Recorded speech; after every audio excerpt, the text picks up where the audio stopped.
The club season is finished. Draw the curtain. Yeah. It's over. And I know some people are going, there's still MLS. I'm talking about Europe. Crying out loud. Are people still saying that? Maybe. Most of them listen to us. Yeah, disrespectful to Fizzer to write off the whole MLS He season. wasn't being disrespectful. Yeah, he starts a show with this, ends it with, oh, by the way, over across the Atlantic. Yeah, he does actually. Our little Vish. friend. It's a really good point, actually, Vish. Yeah. It's a really excellent point. Yeah, it's a kind of point you wouldn't have made a couple of years ago because you're too scared of Marcus. Because I wouldn't have been on the show. Yeah, exactly. Well, yes, news has reached us that Real Madrid are champions of Europe once again. They beat Borussia Dortmund 2-0 at Wembley, their 15th European Cup / Champions League victory. Yeah. Milan are the closest behind them with 7. Do we want to spare a bit of time in a moment for everyone in Europe to thank us for hosting the final at Wembley? Yeah. Because we've put it on there. It's gone well again, hasn't it? It's gone well. There was very little mention of that. It went well again, didn't it? You think, on Airbnb, you go and you stay in someone's house and you leave them a review, don't you? Yeah. You praise them for their hospitality. Yeah. We've not had any of that. But if you stayed at an Airbnb and then as soon as you got there, 5 pissed up blokes jumped into the living room and had to get carted away by stewards, you wouldn't give it a good review, would you? No, you'd probably lose a star for that, wouldn't you? Yeah. The thing about the pitch... It's not our fault, though. We can't control everyone. But the pitch invasion on Saturday night was startling because you'd think after what happened when Wembley had that high-profile final a couple of years ago. I remember, yeah. Yeah, there's a documentary about it on Netflix, right? No. So it's out there. Right. All the people in charge of that stuff, they would probably be saying, if you get one thing right, don't let there be a pitch invasion after the first minute. Yeah. If one of the fireworks on the roof doesn't go off, no one's going to remember. No, if Lenny Kravitz is a bit bloated, fluffs a line, exactly, then it breaks a string. Yep. It's going to be okay. Yeah. Don't let this happen. They have let it happen. Yeah. And the whole game had to stop for a minute or 2 minutes or whatever. It's hard though, isn't it? It's difficult. It's not the first Champions League final it's happened at. No, true. But it was nice to see Lenny Kravitz though. Do you not think? Yeah. And he was allowed on as well. He wasn't one of the 5. No. That is a part of the deal if you're the Try to stop him. I've got my guitar. Lenny, you're going to have to do it just at the side of the pitch. I want to get away. Good. Very good. Lenny Kravitz, remarkably famous for essentially a small handful of hits. I know what you mean. It's not a body of work, is it? No, it's a hell of a body. Amazing body. Yeah. It's not a body of work. The body is part of it because whenever he does cameos in films, he just plays Lenny Kravitz being aloof. Yeah, he does. Hunger Games. One of his best. I thought he was actually played a character. Has he got a resurgence because his daughter's obviously now very successful? Do you think? Yes. Well, she's been successful for a while, hasn't she? Yeah. Don't worry, everybody. We will talk about Toni Kroos more than Lenny Kravitz, but we just got to get that out. Or Zoe Kravitz. Zoe Kravitz. Yeah. Good to get a mention. So it was the evening got off in spectacular fashion with Lenny, Leonard, with those songs. Kravitz. It's different person altogether. Isn't That's it? his name. That's his real name. Exactly. Yeah. And the match. I mean, Leonard Kravitz is basically an accountant. Yeah. Isn't it? Sorry, carry on. Well, something to fall back on. Well, if it doesn't work out for him now, he's in his 60s, the global superstar. Never be too careful, Leonard. He's Leonard when he gets home, has his tea. He is indeed. When he's in trouble. Real Madrid are inevitable. Yeah. And the Champions League final is an incredible fixture for painfully obvious reasons. But it is... It's such a stupid thing to say, but it is an amazing way to finish the season. It's the only way you can finish the season. But it does feel like there's some sort of, I don't know, almost like a cathartic release of everybody watching the football. When the game's finished, you go, that's the season.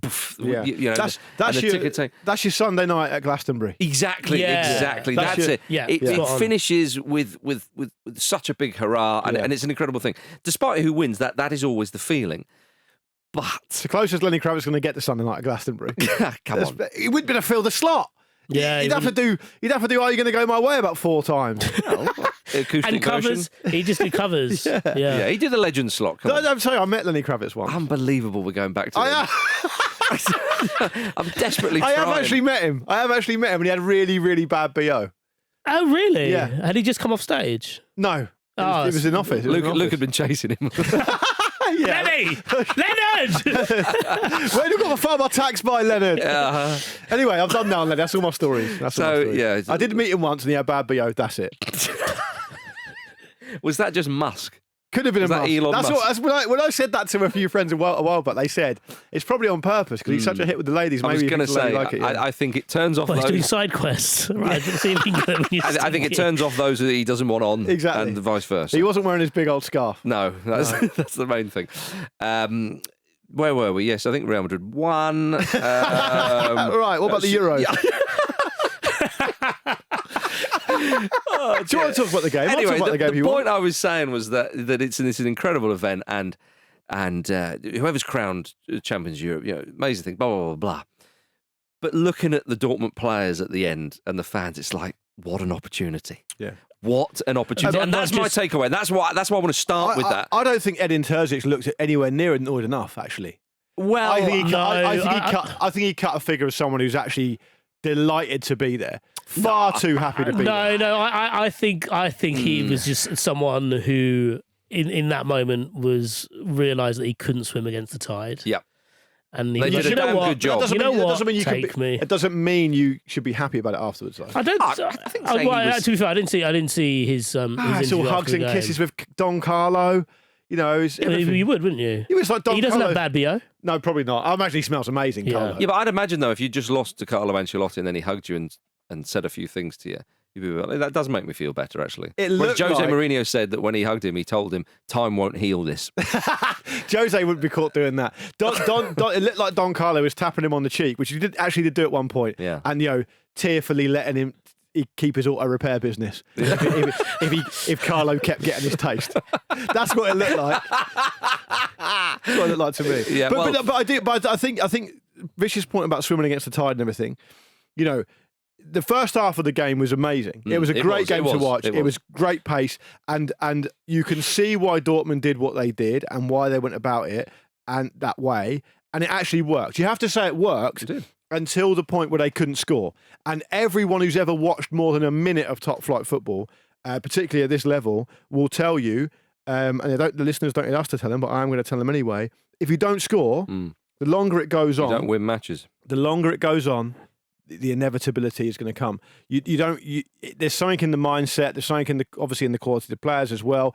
And there was a feeling I had just watching it on the TV that was like, Real Madrid haven't really been at it here. No. And they're not going to not be at it for the whole game. Yeah. So you need to do something. If you don't, this look, is what's going to happen. But even on that, you're totally right. But the fact of the matter is, both Madrid goals were, especially the second, was so avoidable. And that's the thing. Yes, it was. With Dortmund, if suddenly they all click, and the two favourites for the Ballon d'Or will probably be Bellingham and Vinicius Jr. Vinicius, Certainly with Rio Ferdinand. You see that clip? Yeah. He gets played in Ballon d'Or, Ballon d'Or, Ballon d'Or, Ballon d'Or, Ballon d'Or, Ballon d'or. Vish hates Rio for some reason. Michael Cox like on Twitter. I prefer the nerds.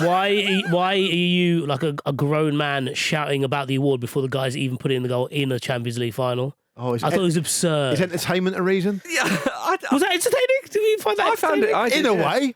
I quite liked So it. it's on here, isn't it? Yeah. Like if you're, I've seen you at gigs before, your favourite band do an encore, and you're going Brit Award, Brit Award, Brit Award. Yeah, same. Sunday.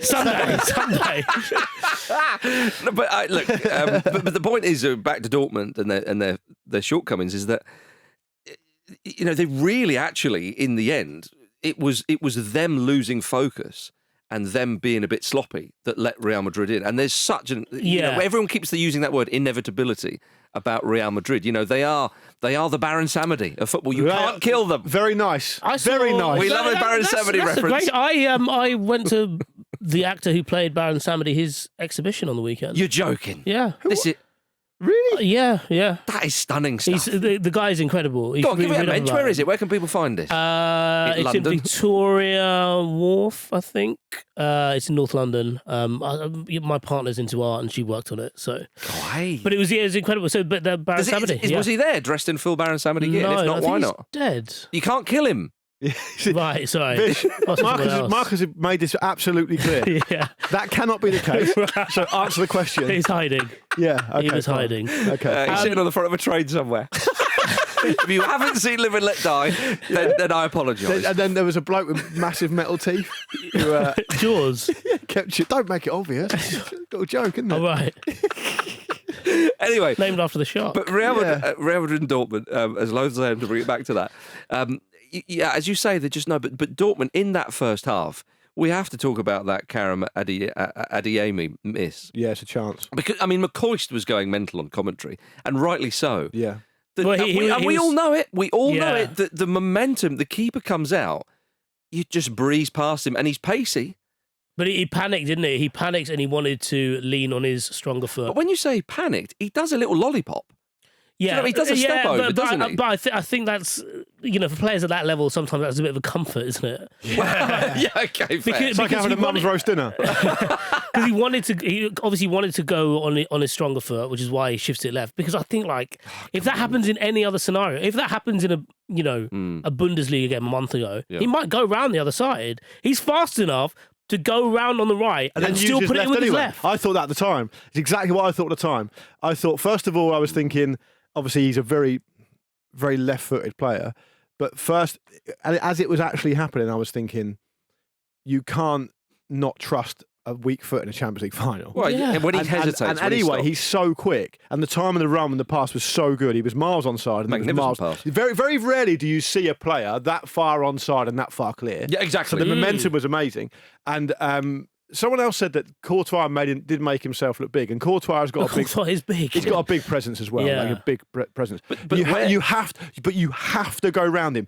And I think, perhaps you guys might disagree, I actually think that forward players might be coached to not go around goalkeepers anymore. Which is a crime. Because it never happens anymore. But it's a crime if that's the case, because it used to happen all the time. Indeed it did, and it's such an effective thing to do. You work hard all season to get to a Champions League final, and really all you can ask for when you're playing up against a team this good, who've got such an amazing pedigree and tradition in this competition, is just give us a moment. Yeah. Like, if we can get one or two moments and we take them, it's there for us. For some reason, when they got into Madrid's box, as they did a few times, as you've just said, the decision making there, and I think it's a shame for Dortmund. They finished fifth in the Bundesliga. They had no right to be in that Champions League final, but they beat PSG on the way. The amazing run, and had they been outclassed, as we say, you kind of go, well, do you know what? Actually, that's where everyone can give you a round of applause, and that's where Terzic maybe kind of goes, great run, lads. Look, but we've just been done there. Yeah. They go off that pitch thinking, what if? Yeah. What could have happened? I mean, you summed it up there. I suppose we all have in the ways that we've spoken about those first half chances and those openings. But I think that will kill them. Yeah. Inside the most, because not only did they have chances, Real Madrid didn't even have to beat them with quality. Exactly. And they're not a side who have got untold riches and they're owned by a state or something. They punch way above their weight this season, and as they often do in Europe, they're not a side who are serial finalists, of course. And it's just a glorious opportunity that slipped through their fingers. You play like that in the first half, and you get all those chances, and you have the momentum, and you don't score, and then you get undone by a near post header from a 5'8" fullback. You're going to be labelled a prat. And that's just as far as it goes. There's no way you should be conceding like that.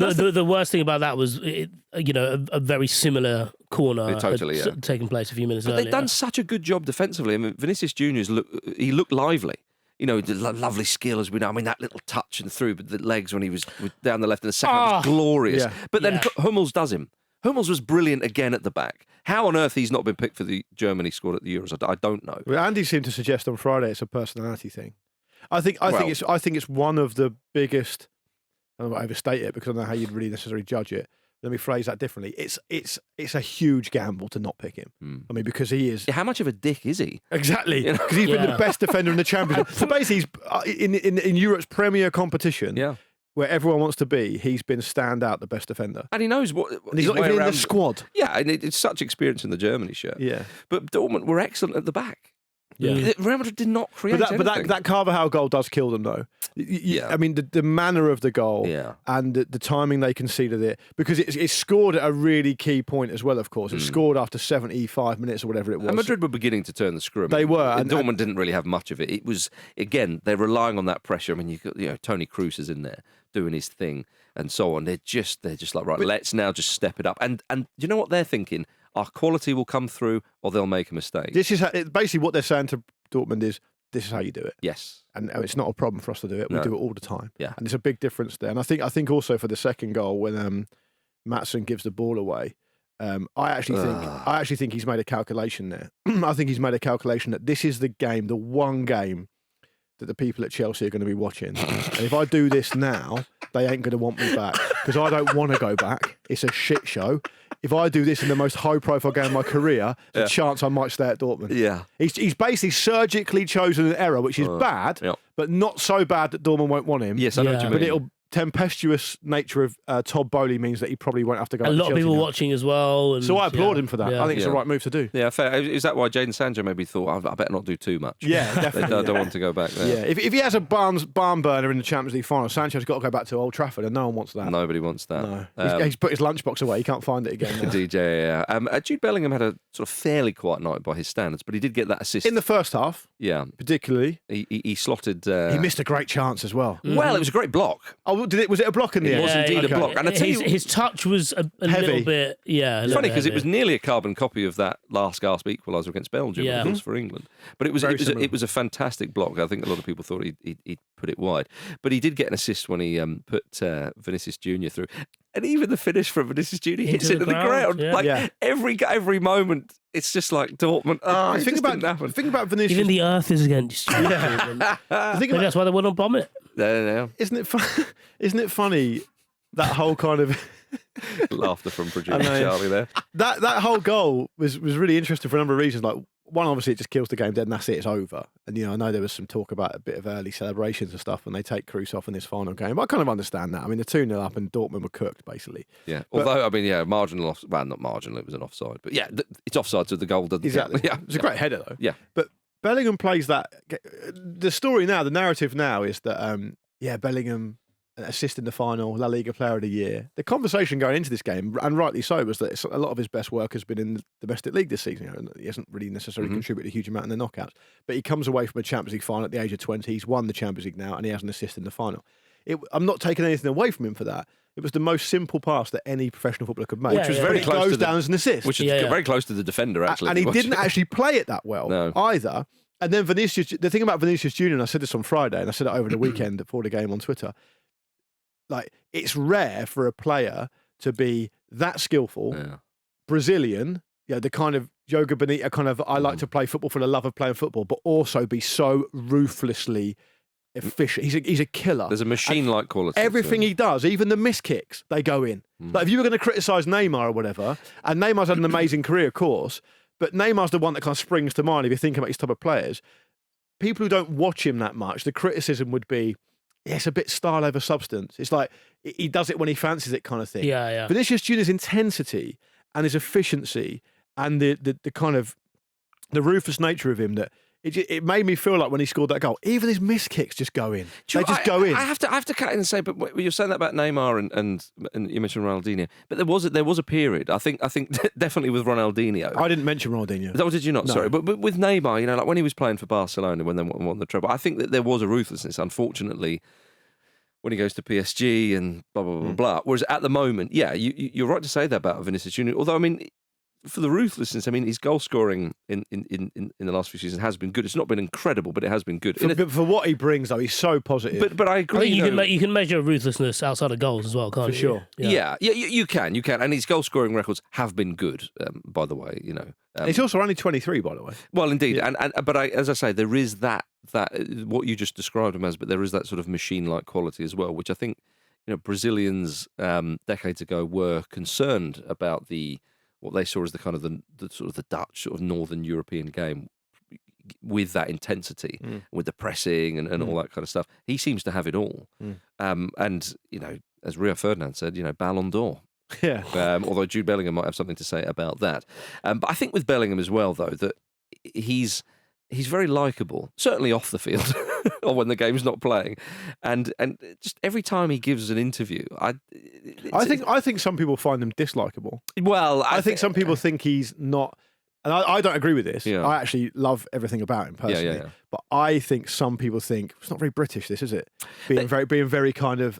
Almost like overconfident all the time. I think also people. I think maybe on the pitch, but I think in interviews, I don't think anybody. No, but I think it bleeds into the interviews as well. No, I think it bleeds into the interviews because I think a lot of it is based on how people interview him and talk to him. True, but I think people find that annoying because I think people find those asking the questions quite annoying, and then it's it's basically part of the kind of the bullshit of being online, essentially. Yeah, and as someone who's quite online, I see it, and I don't agree with it. I don't care for it, but it happens, and it's gonna, a 20-year-old in 2024, it's gonna govern the rest of his career, and I suppose we can choose to ignore it, and that's great for us. But on his performance itself, you touched on it before. I thought it was quite a good performance for people to see. Because it's quite reflective of how the back end of his season has been. Yeah. A lot of his goals have been at the start of the season. All that hype that was through his own work, but from the start of the season. And I think it was good to see that, like, he's not afraid of the struggle, if that makes sense.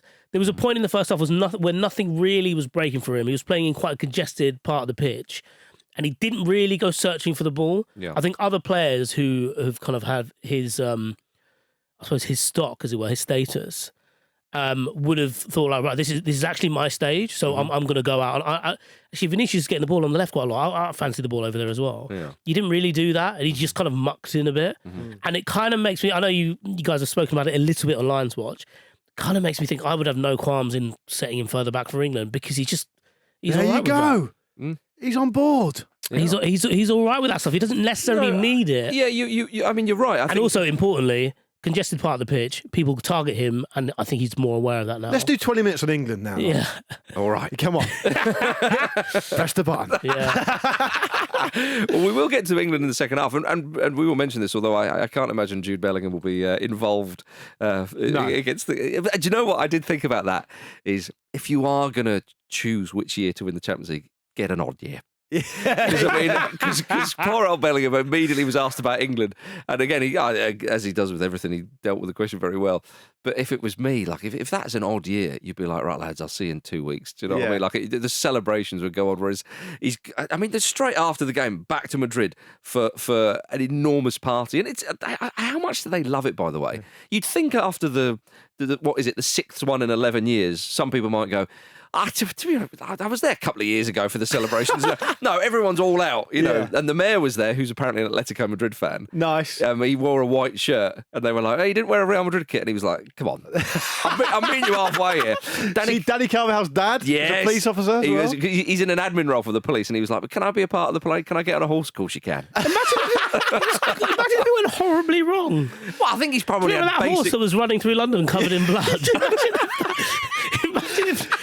Where have all those horses gone? Danny Carvajal's dad. He's just standing there with a whip in his hand, looking confused. You know what? I've seen this in the movies. I thought that's what you do. No, I thought maybe his dad was, I don't know, like from Argentina. He was a Gaucho. I thought this is fantastic. Yeah, that'd be sick. And then he was like, he was always an admin role at the police. Yeah, just when you thought Danny Carvajal couldn't be any more dislikable, his old man's a narc. And not only that, a pen-pushing narc. Oh, dear. You're one of those pen pushers down at City Hall, Marcus, who, if they don't like it, can take our gun and badge. No, they can stuff it. Yeah. Is he that dislikable, Danny Carvajal? The problem is... He's like one of the worst ones. If your kid... Not even one of the main ones, is he? He's still one of the worst ones. He's not even a permanent member of staff. Are you putting him in the same bracket as that sort of Sergio Ramos type Real Madrid Castilla? No, worse than that. Much worse than that. Ramos is just negligible. Ramos is much more... Right. Ramos is your Jeremy Clarkson. Danny Carvajal is your Richard Hammond. Yeah, that's spot on. And also, it's not his fault, but he looks like Dan. Hammond gets a lot of unfriendly fire from you. Carvajal, he does. Carvajal looks like Dan Bilzerian, who's one of the worst people on the internet as well. You could go Planet. Yeah, and he's not. So he's not. It's not his fault, of course, but he does look a bit like that as well. Yeah. And he also. One thing I will give him the credit for, he tucks his shirt and pulls his shorts up really high. I think because he saw someone else do that. Possibly, yeah. Like, I don't particularly. I'm not seeking to defend Danny, but I didn't think he was that dislikable. No, fair enough. No, he's not really, but he's just like, you're not even one of the fun ones. No. I see what you mean, yeah. But his dad's on a horse, so. True, and he did score a goal. Yeah. So a little bit better from him there. He's got a header in a Champions League final. He did, He'd be the shortest person to do that since Messi, probably. Quite possibly. I haven't looked it up. Tony Kroos played the game. He played very well. He bowed out in style. You can't argue with Tony. It's so annoying. It's tricky, isn't it? The Euros. Going into that game, you're thinking to yourself, I wonder who's going to have, which German player is going to have the best send-off of their career in this game. Is it going to be Marco Reus or Tony Kroos? It's Tony fucking Kroos.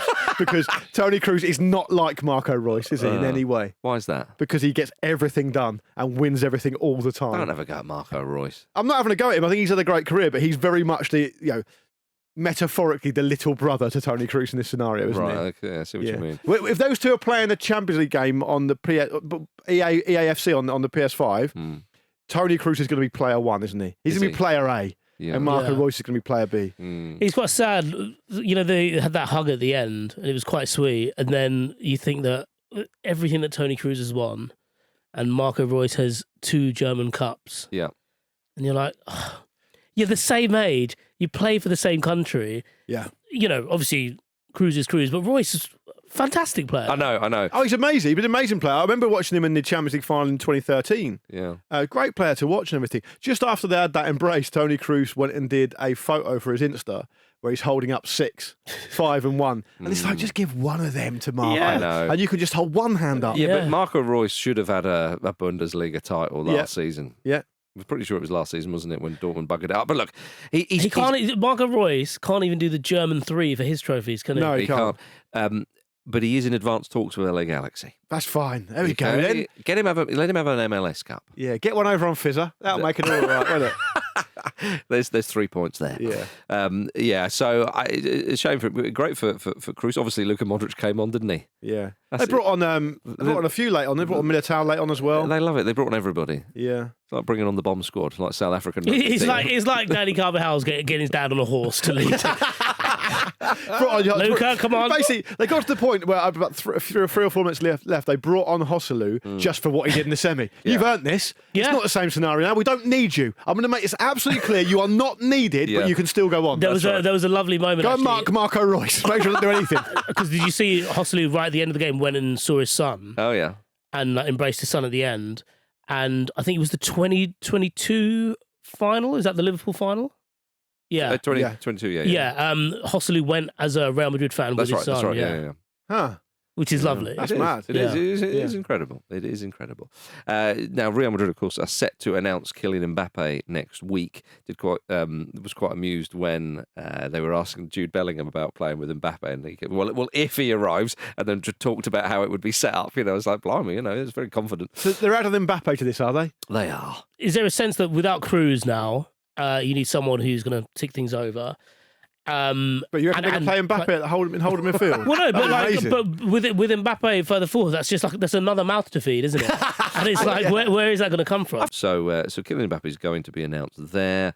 The only thing that was bad news for Real Madrid, having won that final, is that they now owe Chelsea £5 million because of a clause in Eden Hazard's contract from when they sold him to Madrid in 2019. It states that that's what they needed to do, even though Hazard retired in October. But I think, he played a bit of the season. Maybe he's due a medal. I don't know. Well, so, but they need to pay Chelsea £5 million. So presumably, if that's in his contract that Chelsea get money, he must also get a bonus. No, it must. It was probably just in the contract that said. It's probably just in the deal that says in the transfer deal. If they win the Champions League within the next 5 years, then they owe him that much money as part of the deal. Yeah, but Hazard's not getting a bonus. Surely, if Hazard had got a winner's medal, he walked up there and his jeans and his trainers. That'd have been so good. No, he'd be like, he'd have his feet up, munching on some chicken wings, and he gets an alert on his phone. He's like, oh, yeah. Better get down there. Yeah. All right, everybody. Coming up in the second half, we've got England, Jose Mourinho, and some Dutch nonsense. See you in a moment.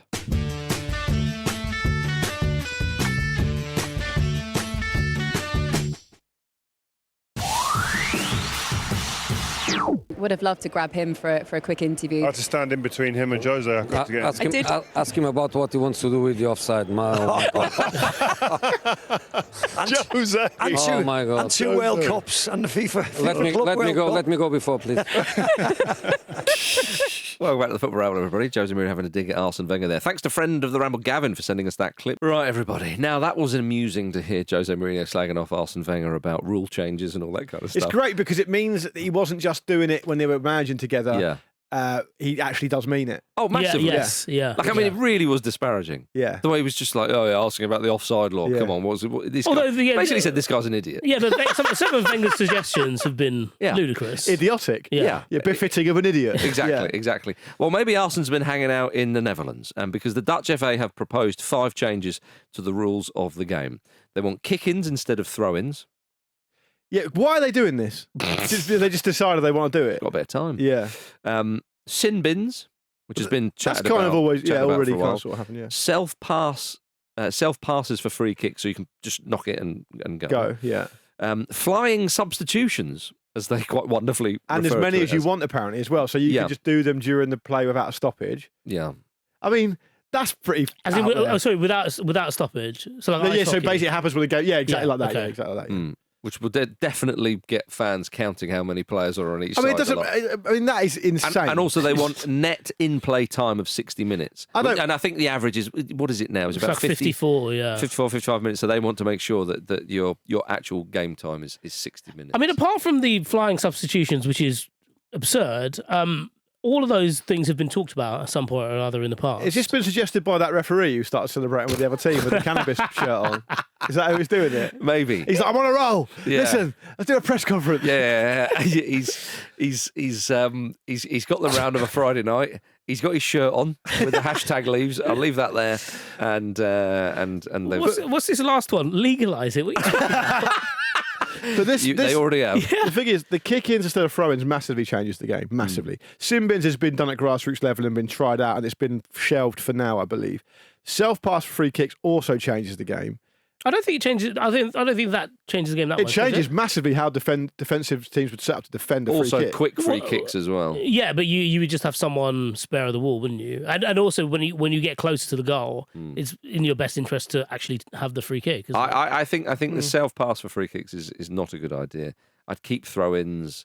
The flying subs. Yeah, I'd all of these suggestions can piss off. Sin bins is the only one. I think net in play time is interesting because there does need to be something done with that. And we've talked about that before. The problem is, culturally around the world, it's such a kind of accepted currency that a football match is 90 minutes. There's so much talk about the culture around it. Everyone knows 90 minutes this, 90. It would be very difficult, I think, to change that. Also with VAR as well, and the amount of injury time and so on. I know that's a different thing, but the point is... You stop the clock, though. That's the point with this. 60-minute in play is stopping the clock. Yeah. But you have to stop... I mean, there's before we even get to that, there's stuff you can do already they don't do. Like, I mean, the classic example, going back to the game on Saturday night, there's a pitch invasion. They don't stop the clock. Yeah. You can stop the clock for that. You can stop the clock for VAR. You can do that and still add the injury time, because the injury time, despite the fact that it's increased massively, particularly in the Premier League last season, it's still nowhere near enough. Even if you take into account 12 minutes, the latest goal in the Premier League this season was scored after about 11 minutes of injury time. So I think the maximum is maybe 12 or something. Vish has already said it's true that for Vish to say that the ball's only in play for 54 minutes. So even if you add that 12 minutes, you're only getting up to 66 minutes. You're still losing a third of the game.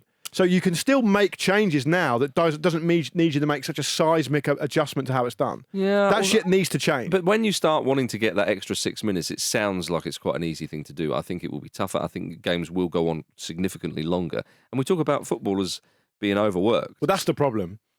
So I'm not sure it's a good idea. The problem is, having said what I've just said, if the ball's only in play for 54 minutes, it does help the players out a great deal, because if you're going to start to judge by the second how long they're actually playing an intensive game of football, it massively affects all the plans that authorities have got for all these other games, which is mental. But that's mental anyway. But when you go to watch a game of football, I don't feel shortchanged. I don't think all the ball's in the stands most of the time. Do you know what? I don't necessarily agree with that. I think sometimes... It is tedious. It gets super tedious in tournament football for some reason. What seems to happen is all these different referees, and you'll see it in the Euros in a couple of weeks, all these different referees from all these different places, particularly in the World Cup, who have an idea of refereeing the game differently. They all seem to revert to type and think, right, we need to get everything done properly because the world's eyes are on us and these are the rules. We can't really interpret as much. It honestly takes... I remember doing a big thing about it on social media a few years ago. It was taking like 2 minutes to set up free kicks in some World Cup games. It was ridiculous. The amount of time the referee was measuring it out, putting the wall together, telling everyone what to do. Corners as well. It goes on for way too long. Maybe when you're at the stadium and you're supporting your team, you don't care as much because it's about the experience. Football's got a lot to learn on that kind of stuff. I don't know what the solution is, so it's just me ranting effectively, but it does have a lot to learn. Would you like to go back to Jose Mourinho? Yeah. Okay. Well, obviously, we enjoyed him punditing on the Champions League final. Did you feel sorry for the pundits who'd worked hard all season and didn't get the gig? Not really. Fair enough. Did you? I liked seeing Mourinho. I mean, he's obviously a charisma bomb, and I enjoyed it. Yeah. But I think it was a little bit of a shame that there'd be people who put the yards in all season. Although, having said that, what TNT, or was it TNT last year or was it BT last year? Who cares? When they had Lescott on the final last year, that was terrible. Yeah. I mean, I've got no beef with Johnny Lescott. I've met him. He's a nice man. But when they kept cutting to him, are you nervous? Are you nervous? Oh, yeah. That shit was terrible. So it's better than that. Yeah. They are, you've got to compare the two. So, yes, Jose Mourinho was unveiled yesterday as the head coach of Fenerbahce in front of thousands of fans in their stadium. It was extraordinary, Des. Put it like this. It was like a cutscene from Star Wars. When the evil empire have just hired a new fucking general or whatever it is they do. I don't know what it's called. But it was. I tell you what, when he landed at the airport, and I think it's obviously it's I don't know. I don't think it's the main. And he was carrying the "Welcome to Hell" sign. There were fans outside the airport. This was like Beatlemania. It was incredible. I thought it was quite fascistic. I thought there was something about it that was quite unsavoury. Fine, but some of the stuff he was saying. I understand why he's saying it. No, I'm talking about the fanfare. I don't think you can say the fans were. I mean, they were there 2 hours at the ground before he was turning up. Yeah. The arrival of Jose Mourinho has been greeted in the way he would want. Yeah, for sure. I agree with that. And I didn't necessarily discredit him for that, but it was absolutely, it was amazing. Like, as I say, it was like Beatlemania. They were waiting for the plane to arrive. They were there hours before thing. There were people. They were having drinks. They were having kebabs. It was all going on. It felt like that they'd won the Champions League final. Yeah. I tell you what, the scenes there were akin to what happened in Madrid. Yesterday. Again, the man still is still in some parts of the world, and understandably so. And I'd say here with us, even he's still is mythical. But he very much leans into this populist idea of the way he does what he does. Of course, so some of the stuff he says. Yeah. I know it's in football, so it's a different context, and context is important with this kind of discussion. But when you're saying stuff like, I belong to your family, this shirt is my skin, I will be the coach for all of you, it's basically populist playbook stuff, whipping up an already fanatical base. A fanatical base who just last week were tearing up posters of the president after they didn't win the league, despite the fact that they only lost one game. I think they got 99 points, didn't they? I mean, so I'm just saying, watch this space is effectively what I'm your saying. dreams are now my dreams. Exactly. Yeah, I'm not disagreeing with anything. What I am saying is that the fanfare that follows that man is extraordinary, and it will be a tinderbox next season. Totally, yeah. What you are saying is Mourinho makes the fullbacks run on time. But the thing is, though, he loves this, doesn't he? And Turkey was that. That's why he's gone there. Greece would have been the other one, maybe. A respectable league with some massive sides, huge rivalries, teams that.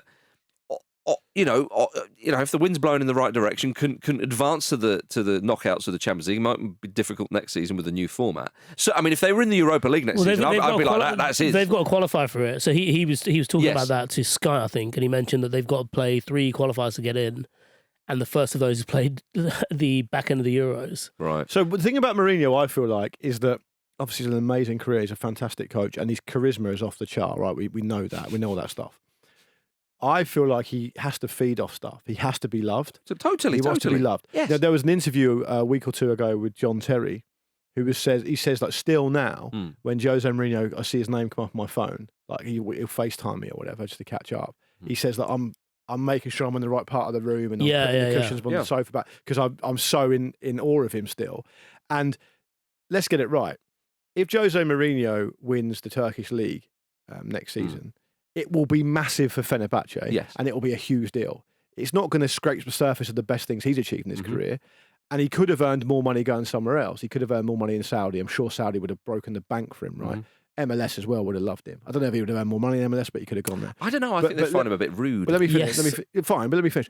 So why has he gone to Turkey? It's right to say that it's a competitive league. It's right to say they can make an impression on Europe and stuff. But again, I maintain It's not going to scrape the surface of the best things he's done as a managerial career. The reason he's gone there is for the attention. Of course it is. And that's why he's behaving like he's behaving already. And I'm just saying, you've got to be very careful in that part of the world when it comes to football, doing the stuff he famously does. That is a really important point, because thanks, Vish. That's something I thought when I watched this, watched the press conference, because it kind of makes the hair on the back of your neck stand up. It does. Especially when you hear the ovation from the fans as well. Yeah. But you got to be really careful in turning people against referees, the way you talk about opposition players and managers, because you're dealing with some serious stuff now. Bore off, you two. Right, I'll tell you what's good for Turkish football is good for the Ramble. Yeah, it is, until someone gets hurt. He's gonna watch the Souness video with the flag and thought, right, how can I trump this? He's already got that as his background on his phone. I'm telling you. I tell you what, the attention that league's going to get because of that man. Oh, no, rightly or wrongly, of course. But the pressure on him is enormous. Yeah. That's the thing. When you sort of say it wouldn't scrape the barrel of the bottom of the achievements, or however you worded it, in terms of comparing the quality, absolutely. But if he's to deliver a league title to a side who have gone their longest stretch without winning the league title since the formation of the Turkish league, it was 10 years. Yeah. Then in terms of the feeling and the emotion, it would rank up there. When was the last time Mourinho got a job at a club that have been so good last season? It wouldn't have happened for years because he's not in demand as much. Yeah. He's now at that second tier of clubs that he can go for. Yeah. And so the pressure will be high because the rivalries, the local rivalries particularly, are fierce, to say the least. And you're going into a team that's used to winning a lot of games and has picked up a huge amount of points. And 99 points is an incredible level. Yeah. Despite the fact he didn't win the league, it's still an incredible level. And he's got to replicate that. Well, he does. And I think, when we talk about some footballers who, say like Marco Reus, if he goes to LA Galaxy, you kind of go, that would be a good move and so on. Absolutely, Mourinho's not operating the level he was 10, 15 years ago. Very few managers would be. It's a great move for him. And Turkish football, I think that they're all loving it that he's there. Just to finish, though, very quickly, I'll just make this point. Fenerbahce were really poor in Europe last season. They didn't do very well at all. And so that's going to be one of the remits that he's going to have to, as part of his remit to improve upon. But you also have to ask yourself why he's taken this job. Has he taken this job because he can deliver them the Super League and some kind of European success, and it uses it as a stepping stone to get back up to an even bigger club because he thinks he's still got unfinished business at the very top level? Or is he doing it because he's still chasing a hit of attention? He can't quite give up the attention because he's older now. He's not at the level he was. He's not had the success he's had as a younger manager. And if he's chasing that over and over again, I'm telling you, it's going to end badly. I'm looking forward to it. I think we're all looking forward to it to an extent, but we're looking forward. As Neil Warnock used to say, enjoy yourself, but enjoy yourself by being disciplined. and that's the bit that I'm worried about. Did Warnock say that? Yeah. Not to himself. All right, everybody. Now we've got all that club crap out the way. Yeah. Finally. It's time. We can all breathe again, can't we, Marcus? To turn our attention to international football. Tonight at St James's Park, the PIF Posse are hosting England versus Bosnia-Herzegovina. It's a big one, Vish. It is an enormous game. A lot of riding on it. Yeah, if Bellingham doesn't start, he shouldn't be in the squad. Yeah, I know. He's in the country. Yeah. It's not that far. Is he actually in the country? No, right. He was in the country, wasn't he? At some point, yeah. He just borrowed Danny's old man's horse. Get over here. Yeah. So Gareth Southgate has confirmed that John Stones, Bukayo Saka are rested, Harry Maguire, Luke Shaw, of course, and Anthony Gordon are unavailable. Shane Gordon's traitors. Why has he not said that Bellingham's unavailable? Because I think it's fairly obvious. You listen to all of them. List him as well. Yeah, Bellingham's having a rest. / celebration. Bellingham's asked not to play. Oh, what? So how is he going to approach this one then? Is it going to be a very experimental team, or do you think we'll see those who are available, a bit of the sort of the nucleus of this side, with a few friendly faces? Well, you imagine, like, so the players that are listed as unavailable who won't play, they're all going to be in the main squad. The only potential question mark there is Anthony Gordon, but I think he's done plenty to get in there. And so you imagine it's just a bit of an audition for the people who are due to be cut. And the one player who I'm not entirely sure about, as in, like, I wouldn't be able to say one way or another if he was going to be on the plane. Grealish. Yeah. I wonder if this is like this game in particular. So there's Iceland on Friday as well, yeah? Yeah. I wonder if it's this week where he really has to put in a shift. Because I suppose it's quite interesting that he, I think he he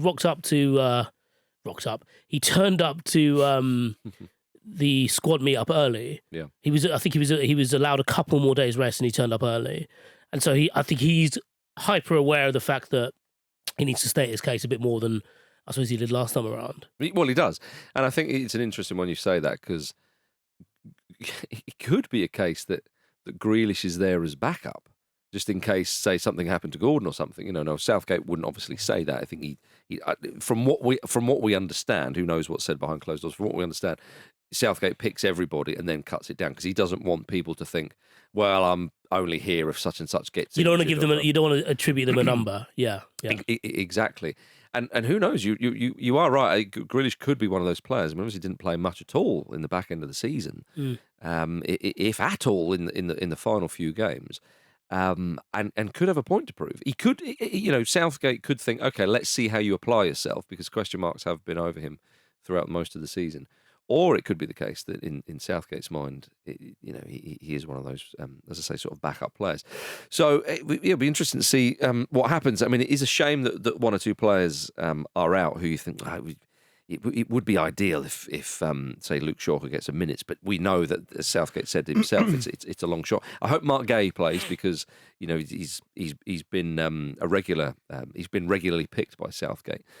In recent times, and he's one who needs minutes, I think. Who's that, sorry? Mark Gay. Yeah. So I think when you look at the players that have been listed as unavailable, and obviously you add Bellingham to that, you've got the players who would ordinarily, you think, start a key game for England would be Stones, Saka, Maguire, Shaw, and Bellingham, if they're all fit and available. So that's 5 of the 6. I don't think you can say that Gordon would definitely start a game. So what that means is that the players who... football's a really ruthless game, right? And we talk about how much you have to be competitive against the teams you're playing against, but of course these players are used to being competitive against players in their own team, right? Because they want to get in the squad, they want to get in the match day team and all the rest of it for their clubs and for their country.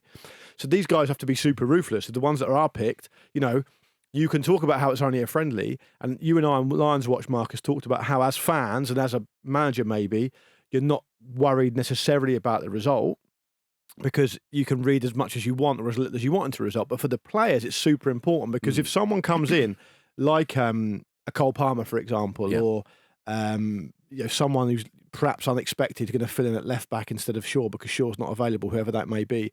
If you have an absolute barn burner and then you follow up on Friday against Iceland with the same, or you're not even picked for Iceland because he's rotating it around, you're front of mind. Yep. And at this point, it's really key. And that does happen, by the way. I think some people think, no, we've already got these games don't really matter. The quality of player. Some players take to being in the shirt and some don't. Totally. And I think to fall back on what Vicious alluded to there, I think he picks Grealish tonight, and I think Grealish has to play well.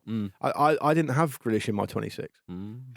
Not because I think he's not capable, or he's obviously playing for a team who's he's contributing, perhaps not as much as he did the season before, but he's contributing to the best club side in the world. So you'd be crazy, despite what half the people on social media say, to not consider him. But the reality is, there's loads of other players who've come through who've been brilliant. So, and they're versatile forwards, because wide forwards are always really versatile these days, etc., etc. And so he has to play well tonight. I mean, the situation now with Grealish is, I think he will play, and if he does play, he has to get into the mindset where he's making things happen, because far too often this season, it's not the fact that he's not played as much. It is that, but it's also when he has played, I personally feel like he's being asked to recycle possession a lot, and far too often he's taken the easy option. He has to get himself front of mind tonight, and there's a couple of other players that have to as well, and that could be the difference between being picked and not being picked. Yeah, well, the impact sub role that he it's not necessarily there for him anymore. It's not necessarily there for him for those reasons you just stated. We mentioned it in the first half. Go on then. Obviously, Luke and I have been doing Lions Watch into the lead up of the tournament, and we've spoken quite a bit about the central midfield conundrum, if you like, for Gareth Southgate. You said that you might pull Bellingham back next to Rice and Foden in front, presumably, in a potential knockout game that England may well find themselves in against top quality opposition. Is that what you'd do? Yeah, I think so. You got hard workers in there. You got people who are good on the ball. Bear in mind, when you consider the fact that if we're playing against a good team, we're assuming that we give up more of the ball. So you've got to be more efficient with the ball. And so you've got your best ball players there. who are not afraid to put in a tackle either. That's what I do. Ideally, in my own head, in my wonderful little dream world up there, Bellingham, Rice, Eze just in front of him. Oh, Eze! Foden on the left. Nice. Saka on the right. So even in that, would pulling Bellingham back, you wouldn't have Foden in the central position? No, well, just like because Eze drifts, so he can drift the other way. Okay. It's not one stays and one goes, one drifts and one drifts. Oh, I like it. There's a drifter and a driftee. Yeah. We're drifting into a new phase. The conversation Marcus and I had in the last episode of Lions Watch was predicated on the performance of Kobbie Mainoo in the FA Cup final. Yeah. Which kind of half convinced me that actually you don't need to do that now. Yeah, I suppose that's a good Would that point. affect your thinking as well? I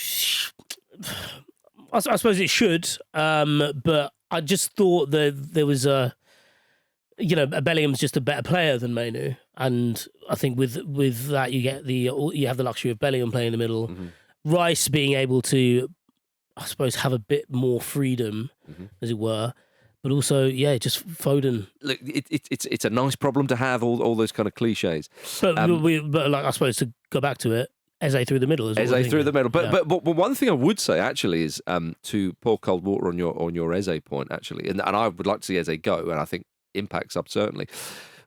Is actually on that left side. I know he's injured tonight, but if he was to go, which we think he would, all being well and fit, if you had Anthony Gordon on that left side of midfield, it would give quite a bit of cover for the left back, and the left back position is one that is. We haven't got one. Yeah. No, totally agreed. But I just love Eze. I just want to see more Eze. I understand. Yeah. I understand. He's not. I understand. Like tactically, it's not sound. Okay. And it might have been. Any other ideas that you think definitely won't happen? Marcus, Vish Like cheesecake at half time, stuff like that. Vish isn't a Lions Watch guy, so he hasn't got to do this professionally. He can just come and do what he wants. Vish when it comes to England, Vish is allowed to be a full-time vibesman. He can just say whatever he wants. He hasn't got to justify anything. I'm sorry for asking that. You know what? I'm a dreamer, and I'm not the only one. Yeah. You're not. You are not. We're getting to dream because it's happening soon, baby. Yeah. And we're back with Lions Watch, aren't we, on Thursday? Yeah, and we'll do a Ramble React tonight. And we will. Which is probably going to be a part Lions Watch, really. So it's a Ramble React / Lions Watch tonight, I suppose, and then we'll do another one later. And then we've got the Iceland game on Friday as well. It's all going off. There's so much content happening. Do you, this week. before you do Lions Watch, I know it's not on the recording, but do you sing the national anthem? Yeah. Or do you stand for it at least? Both like Terry Butcher. I bloody Marcus, or he bloodies me. Do we and then the blood falls in our face, and then we do the national anthem. Do we have in England? Do we have the equivalent of in the US when they pledge allegiance to the flag? We should really, shouldn't we? You know, like Alistair Campbell only does to rest his politics because he just wants to make sure Brexit is reversed. That's like his thing. He wants to be front and centre to just keep the discussion about Brexit up. Marcus does that with Lions Watch, but it's the other way. He just wants to make sure Brexit is ratified. Yeah, okay. Look at his face. Yeah, he's gutted. Even when he slips into it. You know when he was talking about Bellingham before, it's like, he's just that European. Maybe because he's being a bit European. Would you prefer it? If maybe because he only eats small plates now. He's not got the energy to do both jobs. Would you prefer it if he's playing for a beautiful British club and eating meat and 2 veg every day? Yeah. Look, all I'll say is that do you think he stays up too late? All I will say is I wasn't the one that voted for it. Thanks very much for listening to the Football Ramble, part of the Acast Creator Network. Join myself and Luke later tonight for Ramble Reacts after the England game. Listen to it because I've got to stay up late tonight. We do. Follow us on X. That's what it's called. Yeah. Thanks to the Musketeer. Did you want to say that in there? Once again, thank you to Elon the Musketeer for changing it to X because we were all fed up of the name Twitter. Yeah. TikTok, YouTube and Instagram all take note, but we're at Football Ramble on that. Do follow us on Spotify as well. Thank you, Luke Moore. Thank you. Thank you for Dushan Hantharaja. Lenny Kravitz grew up in a musically diverse environment.